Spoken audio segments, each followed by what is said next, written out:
In what is a good example of the swamp being swampy, the IRS has killed the popular free direct file tax program after just one meeting with tax software lobbyists. That's right. It only took one. Only took one meeting. According to Wired, when the so-called Department of Government Efficiency, or DOGE, arrived at the IRS earlier this year, leaders of the group had originally reassured workers that, hey, no, this free file tool, direct file, it's pretty popular. Don't worry, we're not going to cut it. Okay. All right. Now, however, after meeting with the lobbyists from the tax prep industry, people put in charge of supposedly making the IRS more efficient, suggested that, you know what? Why don't we get rid of direct file after all? Oh, that's according to multiple sources familiar with the situation, speaking to Wired. Now, the plan to kill direct file was initiated by Sam Corcos, although he's not the only one. Corcos is CEO of an Andreessen Horowitz-backed health startup that has ties to SpaceX. So Elon Musk, Mark Andreessen, all those people, big Trump backers, and maybe even some of them part of the Dark Enlightenment. So now, anyway, Corco's suggestion to cut the popular service, was presented to the Treasury Secretary Scott Bessent in the beginning of March, and of course, Bessent is like, okay, yeah, let's get rid of that. Now, what's interesting here is that the weekend before Corcos had suggested ending direct file, he had spoken pretty positively about it to IRS engineers. However, by the end of the week, he had drastically changed his tune. In fact, one source said throughout the week the tone had shifted. The decision to end direct file came out of nowhere. But it actually didn't, because again, he met with members of the lobbying arm of the tax prep software industry. And of course, as I'm going to let you know, some of the bosses, his bosses specifically, had some, investments in that same industry.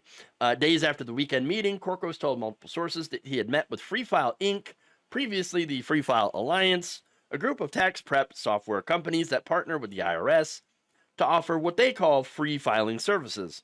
The group was organized by Intuit, which produces TurboTax, more than 20 years ago as a means of offering free filing services to lower income taxpayers. In return, the IRS promised not to create its own government-run online filing system, which is insane to me because the government already has all of our details. Why are we paying companies or using their products to do what the government already knows? I mean, other countries do not do what they're doing. They already have all the information. They're like, yeah, just file for free. It's fine. This is information it's not like this is a premium service, that is unnecessary. No, if you don't pay your taxes, if you don't file your taxes, you go to prison. So it's kind of important. They kind of have us by the balls here. And now these companies are like, well, since we got them by the balls, we might as well charge them, right? You charge most of them. But wait, isn't there a free file option? Can't you actually file for free? Well, yes, kind of. You can, but you also, it makes it very, very hard to actually do that. Look, the Federal Trade Commission, back in 2022, by the way, had taken action against Intuit over their free file claims. That's why they're no longer part of the Free File Alliance. Okay. Now, they said that the company had misled people because most people didn't actually qualify for their free file. Interesting. In fact, many people didn't, realize that it cost them money until well after they spent a lot of time putting in all their information to the system. This is how it misleads you. Okay, so, it's completely free to file. Okay, let me put in all my information here, my tax information, and look, I'm self-employed, okay? Um, Filing taxes sucks, okay? I do my own taxes every year, and it's annoying and terrible, especially, and you don't want to make a mistake, all right? So you put all your information in, you don't want to start over, okay? And so those people who click on the, supposedly free file option and find out later that it's not so free, they don't want to go back and redo all that. Oh, hell no. Hell no. Now, look, technically, you're supposed to be able to file for free if you make less than $66,000 a year. But because of Intuit's lobbying efforts, most people don't know that you can do that, and they end up paying these companies, which again use deceptive practices and lots of asterisks, right, in their free file options, where you end up having to pay. Now, reports, and I know this not only from personal experience, of course, but also there's reports from places like ProPublica that they did the investigative work. Okay. In fact, they had signed up, and this is from 2019. They signed up for supposedly zero free filing, whatever. And they're like, okay, we're going to find out if this is actually free or not. Well, in one of the cases, they signed up as a Walgreens cashier without health insurance, making, not very much money. Okay. Under the $66,000. So they should be able to file for free, right? Oh, but it turns out because they didn't have health insurance, they had to fill out a separate form.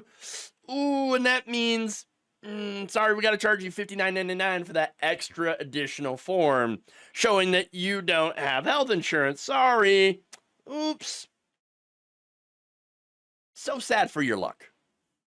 Or if you're an independent contractor like myself, you have to pay, about $100 to file. About $119 actually, with TurboTax. Because of all those that additional paperwork. Anyone who doesn't have the most simplest 1040 has to pay. Okay, so you have to have the most simple, easy, single page, whatever tax, filings in order to qualify for free. Okay, so now, not only that, okay, ProPublica also reported that these websites had code that was introduced into their version of free file websites, right, that essentially hid the service from search engines like Google, making it nearly impossible for you to find that site without directly navigating to it. This is the kind of bullshit, deceptive practices that people hate, meant to nickel and dime us. And this is why the Biden administration launched direct file.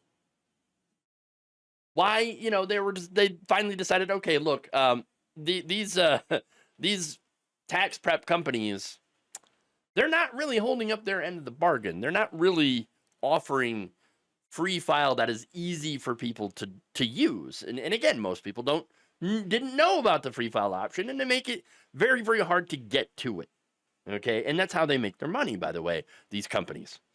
So now, they did this direct file pilot, and it was incredibly popular. People liked it. They're like, oh, wow, it is actually free, and it's actually easy to find, and it's actually easier to use. Wow, well, why aren't we doing this? Why aren't we doing more of this?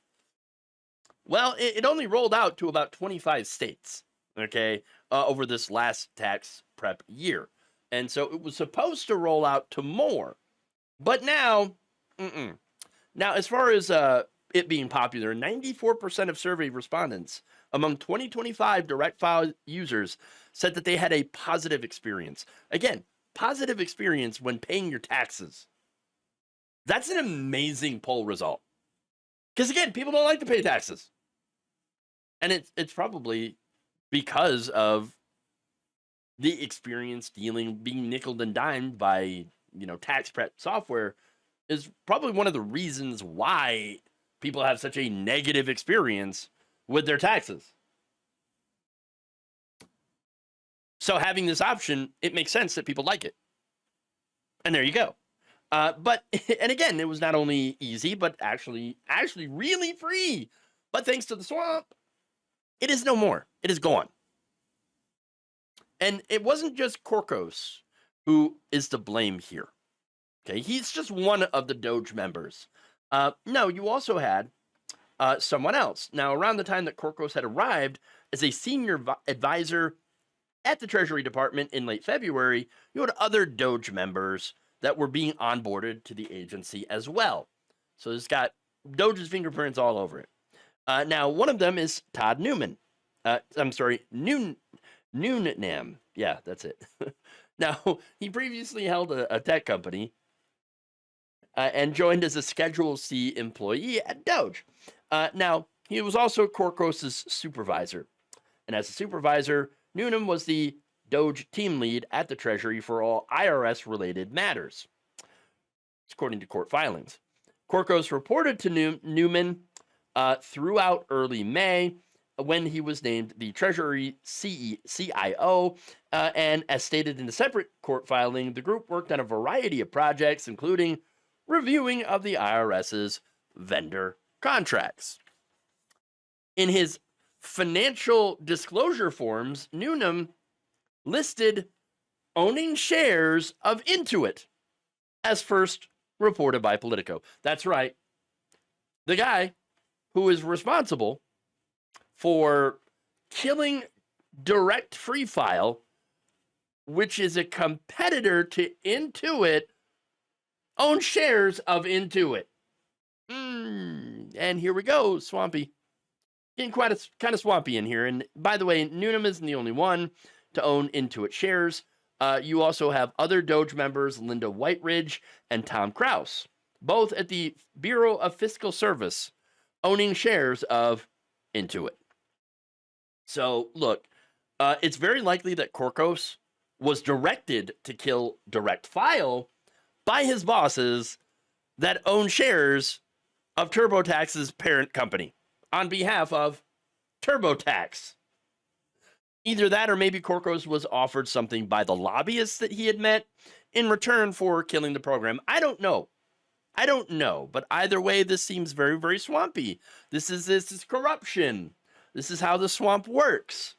You kill a program that is incredibly popular, beloved by the American people, all for the benefit of industry donors. Thank you for watching. If you enjoyed this video, please like, share, subscribe, hit the bell icon in order to get notified whenever a new video is released. And if you want to support independent, progressive media through this difficult time where it seems like everybody is shutting down, you can become a member on our YouTube page, you can become a subscriber on Facebook, or you can go to my Patreon. It's patreon.com/Jeff Waldorf. Thank you.